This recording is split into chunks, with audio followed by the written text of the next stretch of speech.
Good morning everyone. आप सभी का मेरे YouTube channel Gem Rank Booster पर एक बार फिर हार्दिक स्वागत है। और आशा करता हूं कि आप सब अच्छे होंगे, स्वस्थ होंगे, खुश होंगे। तो जैसा कि हमने अभी तक चर्चा की है, आइए उसी क्रम में हम अपनी इस अध्ययन की यात्रा को आगे लेकर के चलते हैं। तो जैसा कि आप सभी को पता है कि हम अध्ययन कर रहे थे भूगोल का, यानी पृथ्वी के रूप के वर्णन का, और उसी क्रम में हमने ब्रह्मांड, आकाशगंगा और आकाशगंगा से बने सौरमंडल और बाकी अन्य पिंडों का अध्ययन अभी तक किया था। और हमने क्योंकि सूर्य क्या है, सूर्य के चारों ओर हमारी पृथ्वी घूमती है और उस कारण से कुछ घटनाएं घटित होती है, उन घटनाओं का एक एक करके अध्ययन किया। और कल हमने जाना कि किस प्रकार से ज्वार भाटा उत्पन्न होता है, और उसमें हमने देखा कि ज्वार भाटा उत्पन्न होने के पीछे केवल पृथ्वी ही कारण नहीं है, या पृथ्वी के अंदर उत्पन्न कोई बल उसका कारण नहीं है, बल्कि पृथ्वी के घूर्णन के कारण उत्पन्न हुए अपकेंद्रीय बल और चंद्रमा तथा सूर्य की आकर्षण शक्तियां उसका मुख्य कारण है। तो इसी क्रम में हम अपने अध्ययन को आगे बढ़ाएंगे और देखेंगे कि इसी क्रम में देखेंगे कि कुछ और घटनाएं जो कि जो कि सूर्य, चंद्रमा और पृथ्वी की गतियों के कारण घटित होती है, वो कौन सी घटनाएं हैं। जिस प्रकार हमने देखा कि सूर्य, चंद्रमा और पृथ्वी की घूर्णन के कारण या परिक्रमण के कारण ज्वार भाटा उत्पन्न होता है, ऋतुओं में परिवर्तन होता है, दिन और रात की अवधि में परिवर्तन होता है, दिन और रात बनते हैं, और किस प्रकार पृथ्वी के अंदर एक बल कार्य करता है जो गतिमान चीजों को प्रभावित करता है, जिसको हमने कोरियोलिस प्रभाव के नाम से जाना। इसी प्रकार से हम देखेंगे कि सूर्य, चंद्रमा और पृथ्वी की संयुक्त गतियों के कारण एक नई घटना, खगोलीय घटना उत्पन्न होती है, और उस घटना को हम नाम देंगे सूर्य ग्रहण। सूर्य ग्रहण। तो आज हम चर्चा करेंगे पहले सूर्य ग्रहण की, और फिर उसी प्रकार से हम देखेंगे चंद्र ग्रहण को, और फिर हम अक्षांश और देशांतर की क्या क्या अध्ययन करेंगे। तो आइए देखते हैं कि यानी सूर्य ग्रहण यानी पृथ्वी, सूर्य और चंद्रमा की गतियों के कारण घटित उस घटना को जो आपको कभी कभी आकाश में दिखाई देती है। तो हम सूर्य ग्रहण को सोलर इक्लिप्स के नाम से क्या है जानते हैं, सोलर इक्लिप्स।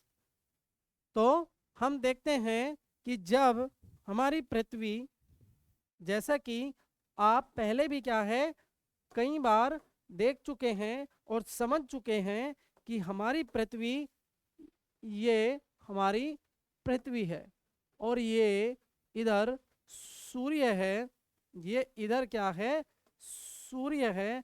हमारी पृथ्वी ये मान के चलिए सूर्य के चारों तरफ घूम रही है, और हमारी पृथ्वी के चारों तरफ क्या है, एक चंद्रमा जो पृथ्वी का उपग्रह है वो चक्कर लगा रहा है। तो जैसे कि कल हमने समझा और देखा, पूर्णिमा और अमावस्या को, सप्तमी को, अष्टमी को हमने जाना और देखा कि अमावस्या कब होती है, कि जब चंद्रमा यहाँ होता है तो सूर्य का प्रकाश चंद्रमा के इस वाले हिस्से पर तो पड़ता है, परंतु इस वाले पर नहीं पड़ता है, और इसीलिए हमें पृथ्वी से चंद्रमा का ये वाला भाग कभी दिखाई नहीं देता, बिल्कुल भी दिखाई नहीं देता, और वो पूरी रात अंधकार में होती है या डार्कनेस वाली रात होती है, और उस दिन को हम अमावस्या के नाम से जानते हैं। जब दूसरी दूसरी घटना को हम देखते हैं तो हम देखते हैं कि चंद्रमा इधर है, तो सूर्य का, हम पृथ्वी से यहाँ से हमें सूर्य का वो भाग जिस पर सूर्य की किरणें पड़ रही है दिखाई देता है, और ये पूरा आधा भाग हमें चंद्रमा का दिखाई देता है, जिसको हम सर्कल ऑफ इल्यूमिनेशन के नाम से जानते हैं। हमें ये ऐसे लगेगा कि जैसे एक गोल बॉल के रूप में दिखाई दे रहा हो, मानो उसकी पूरी आकृति दिखाई दे रही हो। इस दिन को हम पूर्णिमा के नाम से जानते हैं। तो अब देख लेते हैं कि सूर्य ग्रहण वो कौन सी स्थिति है जिसको हम सूर्य ग्रहण के नाम से समझते हैं। तो सूर्य ग्रहण तब होता है जब सूर्य ग्रहण जब होता है जब जब चंद्रमा पृथ्वी और सूर्य के ठीक बीच से गुजरता है। यानी हमारा जो पृथ्वी हमारी जो पृथ्वी है वो सूर्य के चारों तरफ चक्कर लगा रही है और चंद्रमा हमारी पृथ्वी के चारों तरफ चक्कर लगा रहा है। यानी कभी कभी ऐसी सिचुएशन होती है, तीनों ऐसी स्थिति में होते हैं कि जब चंद्रमा पृथ्वी और सूर्य के ठीक बीच में होता है और चंद्रमा सूर्य से आने वाले प्रकाश के बीच में अवरोध उत्पन्न कर देता है और प्रकाश के कुछ भाग को पृथ्वी पर नहीं जाने देता है। और उस क्षेत्र में जहां वो प्रकाश को नहीं जाने देता है, अंधकार टाइप का फील होता है, तो उसी घटना को हम सूर्य ग्रहण के नाम से जानते हैं। इसका मतलब ये हुआ कि जब तीनों आपस में गति करते हैं तो पृथ्वी जब सूर्य और चंद्रमा पृथ्वी और सूर्य के बीच में जब चंद्रमा आ जाए और उस सूर्य के प्रकाश को वो पृथ्वी पर ना जाने दे या रोक दे या उसके अवरोध का काम करे, तो ऐसी स्थिति को हम सूर्य ग्रहण कहते हैं या सोलर इक्लिप्स कहते हैं।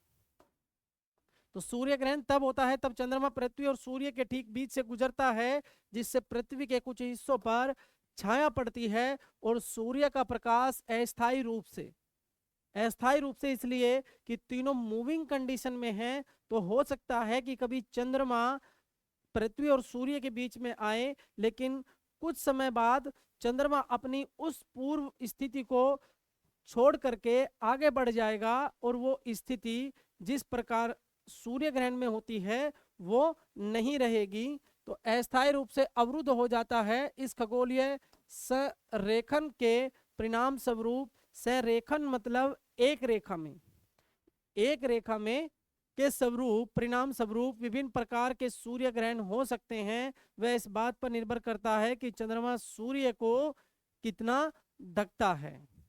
यानी हो सकता है, अब देखिए कि ये मान के चलिए ये पृथ्वी है और इधर ये सूर्य है। सूर्य से आने वाला प्रकाश को चंद्रमा के ऊपर, सूर्य का प्रकाश चंद्रमा के ऊपर पड़ता है और चंद्रमा पृथ्वी के कुछ भाग पर प्रकाश नहीं जाने देगा, या हमें यहाँ से दिखाई देगा कि हमें पृथ्वी का कुछ भाग या पूरा भाग या सूर्य का, जब हम पृथ्वी से देखेंगे तो हमें दिखेगा कि हमें सूर्य का या तो कुछ भाग दिख रहा है या फिर हमें बिल्कुल भी सूर्य का कुछ भी भाग नजर नहीं आ रहा है। तो इसी घटना को हम देखेंगे और यह घटना सूर्य का कभी तो पूरा भाग या फिर कभी कुछ आंशिक भाग या कभी बहुत कम भाग दिखाई देगा और यह घटना विभिन्न प्रकार से हो सकती है।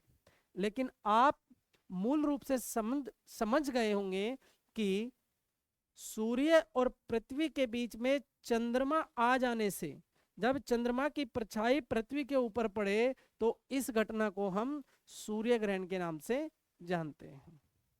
तो यह कई प्रकार का क्या है हो सकता है, और उनमें से पहला प्रकार है पूर्ण सूर्य ग्रहण यानी total solar Eclipse. Total solar Eclipse यह सूर्य ग्रहण का सबसे नाटकीय और शानदार प्रकार है। नाटकीय मतलब आपको ऐसे लगेगा कि मानो ये कौन सी वो खगोलीय घटना है कि ये क्या हो गया है कि दिन में सूर्य के प्रकाश में आपको एकदम से कुछ समय के लिए अंधकार में फील हो जाएगा। और ये वो घटना है कि जब चंद्रमा पूरा सूर्य को ढक लेगा और दिन के प्रकाश में आपको रात जैसा फील होगा, तो आपको इस घटना से बड़ा ही आश्चर्य होगा देख करके, और ऐसी घटनाएं आपको कभी कभार देखने को मिलती है। तो यह सूर्य का सबसे नाटकीय और शानदार प्रकार है जिसमें चंद्रमा सूर्य को पूरी तरह से ढक लेता है। इस दौरान दिन कुछ समय के लिए इस दौरान दिन कुछ समय के लिए गोधूली बेला में बदल जाता है और सूर्य का बाहरी वातावरण दिखाई देने लगता है।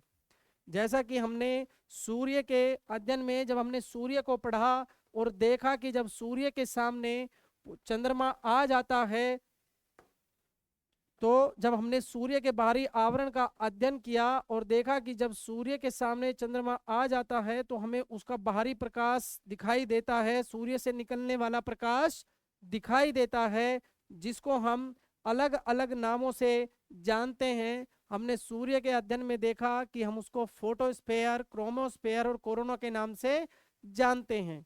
अब सूर्य का चंद्रमा की परछाई के कारण हमें सूर्य का कितना भाग दिखाई नहीं दे रहा है, ये उस बात पर डिपेंड करता है या ये प्रभावित करता है।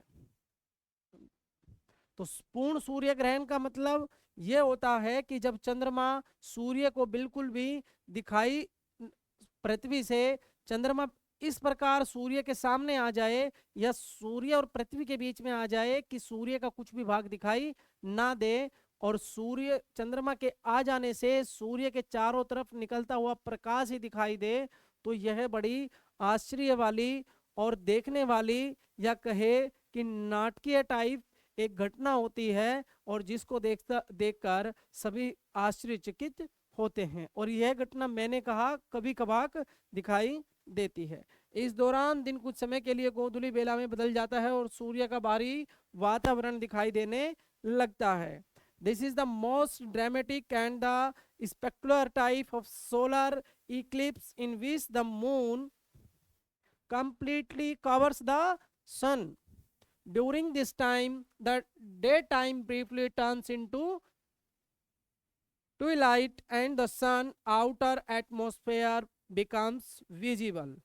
यानी सूर्य का केवल आउटर वाला जो एरिया होगा वो दिखाई देगा और उसका कोई भी हिस्सा सूर्य का दिखाई नहीं देगा। तो आइए इसी क्रम में हम दूसरे भाग को देखते हैं, आंशिक सूर्य ग्रहण या partial solar Eclipse. Partial solar Eclipse आंशिक सूर्य ग्रहण में चंद्रमा द्वारा सूर्य का केवल एक हिस्सा ही ढका जाता है और सूर्य चंद्रकार दिखाई देता है, लेकिन पूर्ण सूर्य ग्रहण की तरह आकाश पूरी तरह से अंधेरा नहीं होता।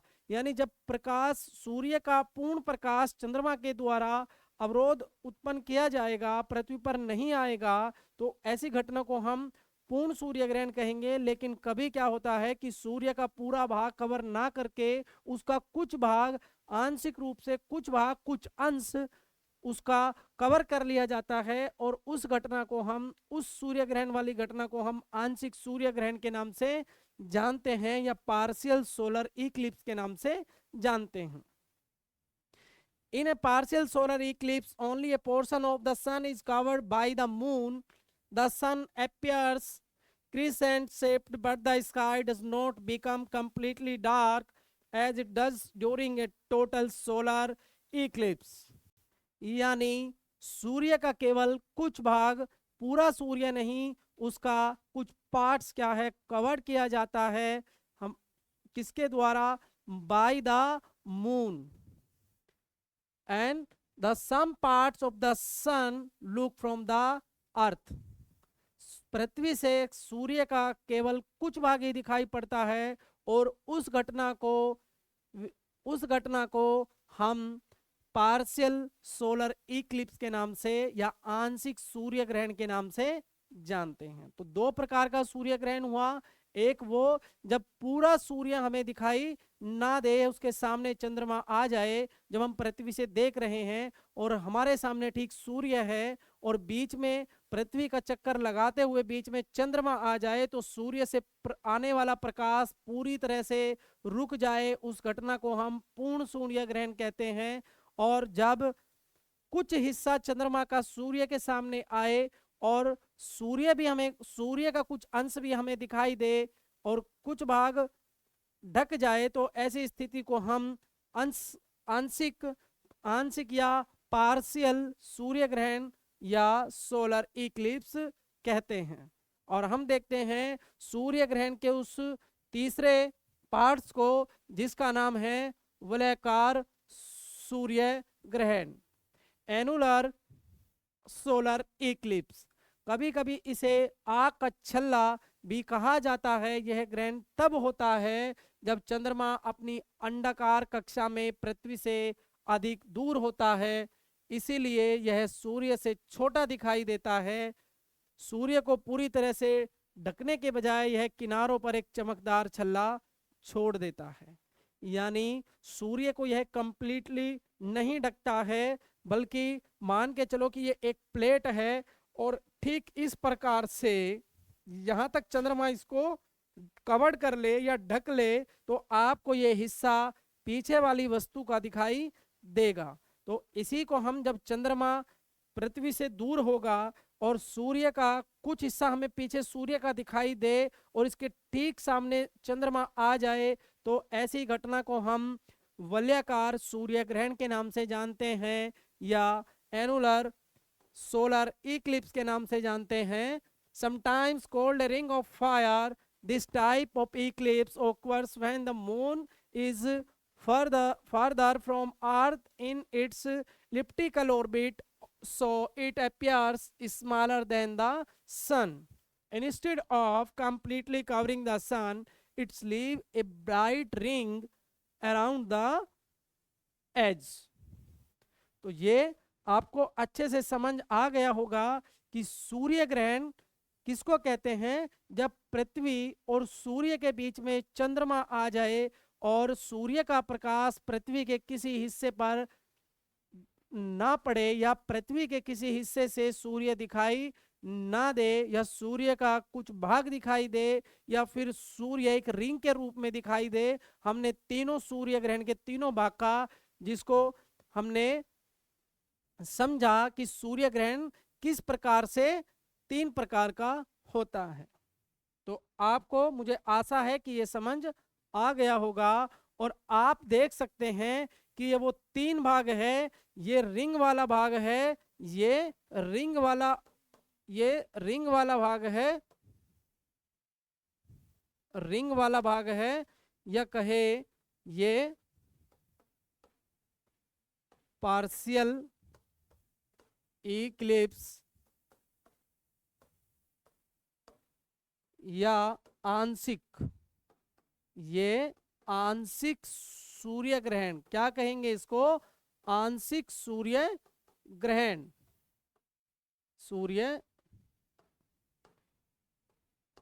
ये आंशिक सूर्य ग्रहण है। यानी जब अब ऐसे समझिए कि जैसे आप पृथ्वी पर है और आप सूर्य को देख रहे हैं और सूर्य का सिर्फ आपको इतना हिस्सा दिखाई दे रहा है और ये बाकी हिस्सा इसका कवर कर लिया जाता है चंद्रमा के द्वारा, और ये जो हिस्सा में दिखाई दे रहा है यानी पूरा सूर्य ना दिखाई दे करके हमें जो उसका कुछ हिस्सा दिखाई दे रहा है, इसी को हम, इस प्रकार की घटना को हम आंशिक सूर्य ग्रहण के नाम से जानते हैं। और जब इस प्रकार की घटना आपको दिखाई दे, एक रिंग बन जाए चारों तरफ, सूर्य जब पृथ्वी से क्या है, चंद्रमा जब पृथ्वी से ज्यादा थोड़ा दूर होगा, कभी पास होता है तो कभी दूर होता है, और जब दूर होगा तो वो सूर्य के बिल्कुल पास चला जाएगा, सूर्य से थोड़ा पृथ्वी से दूर होगा तो उसका सूर्य का एक चारों तरफ कुछ हिस्सा दिखाई देगा और बीच में चंद्रमा होगा, तो आपको पीछे एक रिंग के प्रकार की आकृति दिखाई देगी। तो ऐसे को हम क्या कहते हैं, वलयाकार सूर्य ग्रहण। और ये वो घटना है जब सूर्य को हमारा चंद्रमा बिल्कुल भी दिखने नहीं देता है, यानी इस प्रकार से पृथ्वी और सूर्य के बीच में चंद्रमा होता है कि जब चंद्रमा सूर्य का प्रकाशित भाग हमें दिखने नहीं देता है, ऐसी अवस्था को हम पूर्ण सूर्य ग्रहण के नाम से जानते हैं। ऐसी अवस्था को हम पूर्ण सूर्य ग्रहण के नाम से जानते हैं। तो आप देखेंगे कि ये आंशिक सूर्य ग्रहण के कुछ भाग हैं। आंशिक सूर्य ग्रहण इस प्रकार से भी हो सकता है, आंशिक सूर्य ग्रहण में चंद्रमा सूर्य के कितने भी अंश को, चाहे वो 10, 20, 30, 40, 50 कुछ भी हो सकता है, कि उसके कुछ भी प्रतिशत वाले हिस्से को या किसी भी हिस्से को कवर कर लेगा, लेकिन उसका कुछ ना कुछ भाग हमें पृथ्वी से दिखाई देगा और हमें सूर्य की दिखने वाली आकृति इस प्रकार की या इस प्रकार की, वो किसी भी प्रकार की हो सकती है। और जैसा कि मैंने आपको बताया कि सूर्य का जब कुछ भाग हमें दिखाई दे, पूर्ण सूर्य हमें दिखाई ना दे, तो ऐसी अवस्था को हम आंशिक सूर्य ग्रहण के नाम से या पार्शियल सोलर इक्लिप्स के नाम से जानते हैं। तो सूर्य ग्रहण के आपने 3 पार्ट्स देखे। The solar Eclipse divided into 3 parts. The first is total solar Eclipse, और दूसरा पार्शियल सोलर इक्लिप्स, और थर्ड जो आपने देखा वलयाकार यानी रिंग वाला एनुलर सोलर इक्लिप्स। तो अब ठीक इसी प्रकार से अभी हमने जाना कि जब हमारी पृथ्वी और सूर्य के बीच में चंद्रमा आ जाता है, पृथ्वी और सूर्य के बीच में, हम कहाँ रहते हैं, पृथ्वी के ऊपर, और जब पृथ्वी और सूर्य के बीच में चंद्रमा आ जाए और वो चंद्रमा प्रकाश, सूर्य का प्रकाश पृथ्वी पर ना आने दे, बीच में बाधा उत्पन्न करे और वो प्रकाश को आने के लिए अवरोधक के रूप में कार्य करे, तो ऐसी अवस्था को हम सूर्य ग्रहण के नाम से जानते हैं। और कभी वो चंद्रमा पूर्ण रूप से, तो कभी आंशिक रूप से, तो कभी पृथ्वी से थोड़ा दूर हो करके, या जब वो पृथ्वी से ज्यादा दूर रहता है अपने वलयाकार पथ के कारण, दीर्घवृत्ताकार पथ के कारण, जब चंद्रमा पृथ्वी से कभी अधिकतम दूरी पर होता है और सूर्य के सामने रहता है, तो ऐसी अवस्था को हम वलयाकार सूर्य ग्रहण के नाम से जानते हैं। तो ठीक इसी प्रकार अब हम समझेंगे चंद्र ग्रहण यानी लूनर इक्लिप्स। तो अब देख लेते हैं चंद्र ग्रहण। अब इसमें होता कुछ नहीं है, सेम वही घटना जो आपने सूर्य ग्रहण में देखी, इसमें सूर्य अपनी स्थिति में रहेगा। अब क्या है, चंद्रमा के ऊपर सूर्य का प्रकाश नहीं जाएगा और अवरोध उत्पन्न करने का काम, अवरोध को उत्पन्न करने का काम अब हमारी पृथ्वी करेगी। यानी जब पृथ्वी चंद्रमा और सूर्य के बीच में आ जाए और सूर्य का प्रकाश चंद्रमा पर ना जाए, तो ऐसी स्थिति को हम चंद्र ग्रहण के नाम से जानते हैं। जब पृथ्वी घूमते हुए पृथ्वी सूर्य और चंद्रमा के बीच आ जाए और सूर्य का प्रकाश चंद्रमा पर ना पहुंचे, तो ऐसी स्थिति को हम चंद्र ग्रहण के नाम से जानते हैं। और लगभग वही स्थिति जो हमने टाइप्स ऑफ सोलर इक्लिप्स देखा, और लगभग सेम वही स्थिति आपको चंद्र ग्रहण यानी लूनर इक्लिप्स में भी देखने को मिलेगी। तो पहले देख लेते हैं चंद्र ग्रहण। चंद्र ग्रहण तब होता है जब पृथ्वी सूर्य और चंद्रमा के बीच से गुजरती है, जिससे चंद्रमा पर छाया पड़ती है। यह घटना पृथ्वी के रात्रि भाग में कहीं से भी दिखाई देती है, जिससे यह सूर्य ग्रहण की तुलना में अधिक लोगों के लिए सुलभ हो जाती है। A lunar eclipse occurs when the earth passes between the sun and the moon, casting a shadow on the moon. This event is visible from anywhere on the night side of the earth, making it accessible to the more people than a solar eclipse. यानी आपने समझा कि यह घटना कब होती है, रात के समय होती है और लोगों के लिए ज़्यादा एक्सेसिबल होती है, लोग इसको आराम से देख पाते हैं। अब आप देखेंगे टाइप्स ऑफ लूनर इक्लिप्स। तो पूर्ण चंद्र ग्रहण, ठीक पूर्ण सूर्य ग्रहण की तरह भी क्या होता है, पूर्ण चंद्र ग्रहण।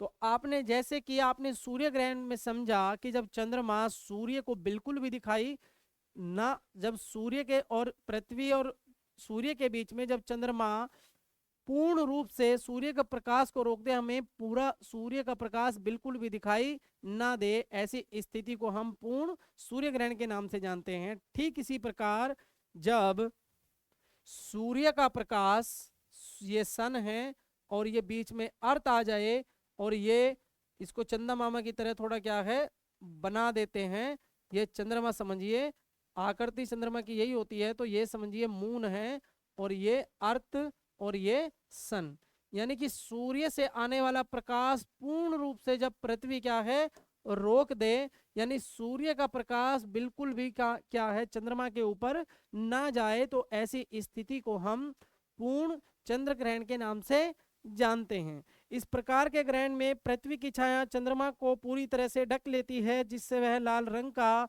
दिखाई देता है, जिसे अक्सर ब्लड मून कहा जाता है। ऐसा इसलिए होता है क्योंकि पृथ्वी के वायुमंडल से गुजरने वाली सूर्य की रोशनी बिखर जाती है, जिससे केवल लाल रंग की ही चंद्रमा तक पहुंच पाता है। और आप ये विज्ञान में पढ़ेंगे कि रेड लाइट्स यानी सड़कों पर सिग्नल लाल कलर के क्यों बनाए जाते हैं, क्या कारण है कि वो लाल कलर के बनाए जाते हैं। और यही ठीक कारण क्या है कि जब पूर्ण चंद्र ग्रहण होता है तो सिर्फ लाल रंग की रोशनी दिखाई देती है, बाकी अन्य जो रंग होते हैं, जो कलर्स होते हैं, वो प्रकाश में, वो वातावरण में बिखर जाते हैं और सिर्फ लाल रंग दिखाई देता है। इसके पीछे का कारण हम जब आगे ज्योग्राफी का अध्ययन करेंगे कि सिर्फ लाल कलर क्यों दिखाई देता है या रोड के सिग्नल क्यों लाल कलर के बने होते हैं। आपने देखा होगा कि टावरों के ऊपर, मोबाइल टावरों के ऊपर भी एक लाल लाइट, या फ्लाइट्स में जब आप रात को देखते हो कि फ्लाइट्स आपके घर के ऊपर से जा रही है, तो आप देखते हो कि एक लाल कलर की लाइट आपको फ्लाइट्स में जलती हुई दिखाई देती है। तो वो लाल कलर की क्यों होती है, इसके पीछे का कुछ लॉजिक रहता है, वो उसकी व्याख्या जब अब किसी टॉपिक में आएगी तो तब की जाएगी। आंशिक चंद्र ग्रहण, पार्शियल लूनर, यानी जैसा कि आंशिक सूर्य ग्रहण में आपने समझा, ठीक वही चीज क्या है चंद्र ग्रहण में भी होती है कि जब पृथ्वी सूर्य के कुछ भाग को ढक ले और चंद्रमा से सूर्य का कुछ भाग तो दिखाई दे और कुछ भाग दिखाई ना दे, तो ऐसी स्थिति को हम आंशिक चंद्र ग्रहण के नाम से जानते हैं या पार्शियल लूनर इक्लिप्स के नाम से जानते हैं। ये इक्लिप्स, आंशिक चंद्र ग्रहण के दौरान चंद्रमा का केवल एक हिस्सा पृथ्वी की छाया में प्रवेश करता है, जबकि बाकी हिस्सा सूर्य के प्रकाश में रहता है। Eclipse, during a partial lunar Eclipse only A portion of the moon enters the earth shadow while the rest remains illuminated by the sunlight, यानी आप देख रहे हैं कि सूर्य का कुछ भाग चंद्रमा से दिखाई देगा और कुछ भाग दिखाई नहीं देगा, और इसी घटना को हम पार्शियल लूनर इक्लिप्स के नाम से जानेंगे। उपछाया चंद्र ग्रहण, पेनुम्ब्रल लूनर इक्लिप्स, यह सूक्ष्म ग्रहण तब होता है जब चंद्रमा पृथ्वी की हल्की बाहरी छाया या उपछाया से होकर गुजरता है। इसे नंगी आंखों से देखना मुश्किल हो सकता है क्योंकि चंद्रमा केवल थोड़ा सा ही गहरा होता है। This subtle eclipse occurs when the moon passes through the earth's faint outer shadow, a penumbra. It's called be difficult to observe with the naked eye as the moon only darkness slightly. तो जैसा कि आपने देखा कि चंद्र ग्रहण भी क्या है, 3 प्रकार का होता है और लगभग 2 वही प्रकार है और तीसरा उपछाया चंद्र ग्रहण है। और इस प्रकार से आपने देखा कि कैसे हमारी पृथ्वी, चंद्रमा और सूर्य तीनों के आपस में चंद्रमा हमारी पृथ्वी के चारों ओर घूमता है और सूर्य सूर्य के चारों ओर हमारी पृथ्वी घूमती है और सूर्य अपनी आकाशगंगा का चक्र चक्र लगाता है। तो इसी क्रम में हमने देखा कि इनकी गति के कारण कुछ घटनाएं घटित होती है। वो कोई विशेष तिथि को या फिर कोई विशेष प्रकार की घटना घटित होती है और जिसको हम घटित होते हुए देखते हैं, उन घटनाओं का हमने अध्ययन किया। इसी क्रम में अब हम देखेंगे कि टाइप्स ऑफ लूनर इक्लिप्स। तो हमने देखा टोटल लूनर इक्लिप्स, यानी टोटल वाला मतलब कि सूर्य से आने वाला प्रकाश चंद्रमा पर बिल्कुल भी दिखाई नहीं देगा, यानी सूर्य से आने वाली पूर्ण प्रकाश को पृथ्वी रोक देगी, अवरोध का काम करेगी और चंद्रमा के ऊपर प्रकाश नहीं जाने देगी। जब चंद्रमा से सूर्य का प्रकाश दिखाई ना दे और पृथ्वी अवरोध का काम करे और पूर्ण प्रकाश को रोक दे, तो उसको हम टोटल लूनर इक्लिप्स के नाम से जानते हैं। और जब किसी भाग में पृथ्वी, ये वाला भाग जो आपको दिखाई नहीं दे रहा है, यानी पृथ्वी उसके कुछ भाग को दिखाई ना देने दे और कुछ भाग दिखाई दे, तो ऐसी घटना को हम पार्शियल लूनर इक्लिप्स के नाम से जानते हैं। ठीक इसी प्रकार से पेनुम्ब्रल लूनर इक्लिप्स, यानी जब हमारा पृथ्वी उसके ठीक सामने इस प्रकार से आ जाए कि उससे केवल आने वाला प्रकाश सिर्फ लाल कलर का दिखाई दे या केवल रेड कलर दिखाई दे और बाकी का सारा प्रकाश वातावरण में मिक्स हो जाता है और केवल लाल कलर का प्रकाश दिखाई देता है, ऐसी स्थिति को हम कहते हैं पेनुम्ब्रल लूनर इक्लिप्स। तो अब हम अध्ययन करेंगे अक्षांश और देशांतर रेखाएं, अक्षांश और देशांतर रेखाएं। और इसके लिए हम पहले एक इमेज क्रिएट करते हैं, एक डायग्राम से ये समझने की कोशिश करेंगे कि ये वो लाइनें जो हम कभी ग्लोब के ऊपर देखते हैं, मैप के ऊपर देखते हैं, तो वो लाइनें क्या है, क्यों वो खिंची होती है। तो अब हम समझते हैं अक्षांश और देशांतर रेखाएं।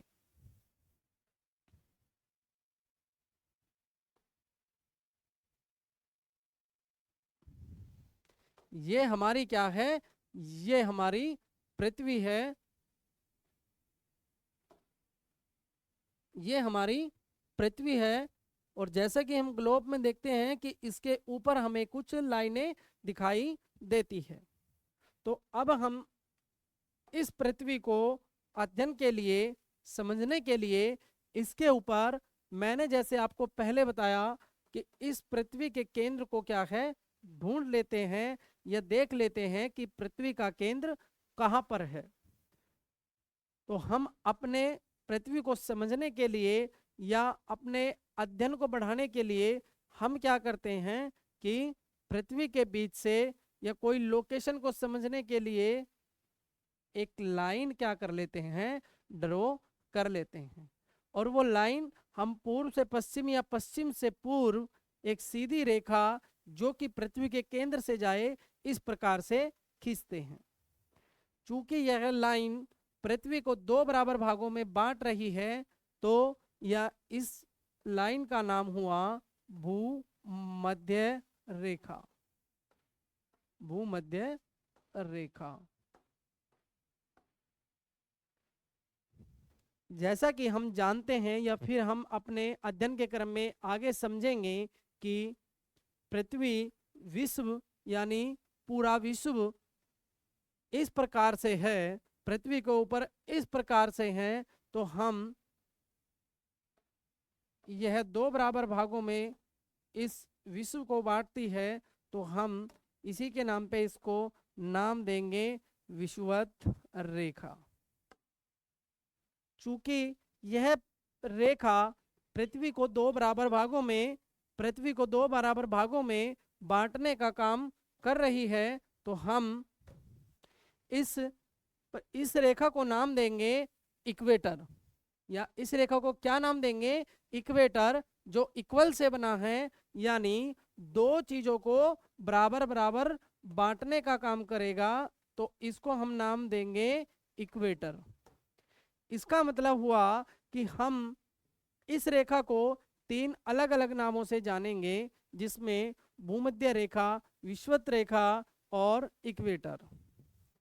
इससे पहले कि हम बाकी लाइनों का निर्धारण करें या रेखा खींचे, तो हम देखेंगे कि यह पृथ्वी के बीच से जा रही है, तो हम इसको 0 डिग्री क्या देंगे, नाम देंगे। यह एक सीधी रेखा है, तो हम इसको 0 डिग्री क्या है, मान लेते हैं। अब हम इस 0 डिग्री से कुछ कोणीय दूरी लेते हुए उत्तर और दक्षिण में कुछ रेखाएं बराबर बराबर खींचेंगे। जैसे ये रेखाएं अभी हमने अध्ययन की सुविधा के लिए कुछ एक फिक्स दूरी पर खींची है, एक फिक्स कोणीय वेग पर खींची है, तो इसको हम 23.5 डिग्री नॉर्थ मान लेते हैं और इसको 66.5 डिग्री नॉर्थ मान लेते हैं। और ये पृथ्वी का नॉर्थ पोल या उत्तरी ध्रुव। ठीक इसी प्रकार नीचे भी हम एक रेखा खींच लेते हैं। चूंकि यह दक्षिण की तरफ खींची गई है, तो यह 23.5 डिग्री दक्षिण या साउथ, और यह है 66.5 डिग्री साउथ। और इस बिंदु को, जो कि नॉर्थ से साउथ पोल को मिलाएगा, इसको हम साउथ पोल या दक्षिणी ध्रुव के नाम से जानेंगे, दक्षिणी ध्रुव। तो अभी तक हमने ये रेखा इस प्रकार से खींची, और इनके हमने बीच वाली रेखा के जो भूमध्य यानी कि पृथ्वी को दो बराबर भागों में बांटती है और इस पूरे गोले को दो बराबर भागों में बांटती है, तो हम ऊपर वाले गोले को नाम देंगे उत्तरी गोलार्ध, यानी कि गोले का आधा, नॉर्थ हेमिस्फेयर, नॉर्थ हेमिस्फेयर। और ठीक इसी प्रकार से दक्षिणी गोलार्ध, या फिर कहे साउथ हेमिस्फेयर।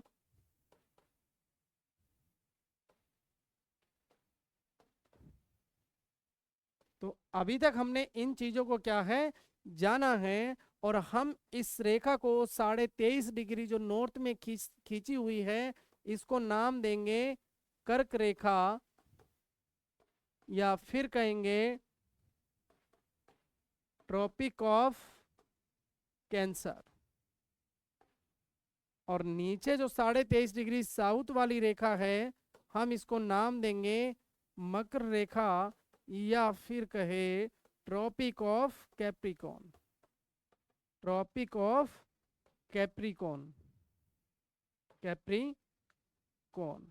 तो आपने कुछ रेखाओं को देखा, जिसमें से एक रेखा 0 डिग्री रेखा है जो पृथ्वी के भूमध्य भाग से जाती है, या फिर कहे कि केंद्र बिंदु से जाती है। हम उसको अलग अलग नाम से जानते हैं, जिसमें भूमध्य रेखा, विषुवत रेखा, या फिर इक्वेटर, इसको हम जानते हैं। इसी प्रकार से आपने देखा कि 23.5 डिग्री नॉर्थ में, और इनका अपना एक विशेष महत्व है, एक विशेष इम्पोर्टेंस है, तो उसको हम आगे जानेंगे। लेकिन आज समय के अभाव में अपनी क्लास को हम यहीं तक रखेंगे, और कोशिश करेंगे कि हम अपनी अगली क्लास में इन सभी चीज़ों को हम क्लियर करें और अपने अध्ययन को लेके चलेंगे पृथ्वी की तरफ, पृथ्वी की आंतरिक संरचना की तरफ, इंटीरियर स्ट्रक्चर ऑफ अर्थ, उसकी तरफ लेके चलेंगे। लेकिन इससे पहले हम ये वाला पार्ट अगली क्लास में अवश्य ही डिस्कस करेंगे। तो आज क्या है, हम अपनी क्लास को यहीं तक रखेंगे। Thank you, bye.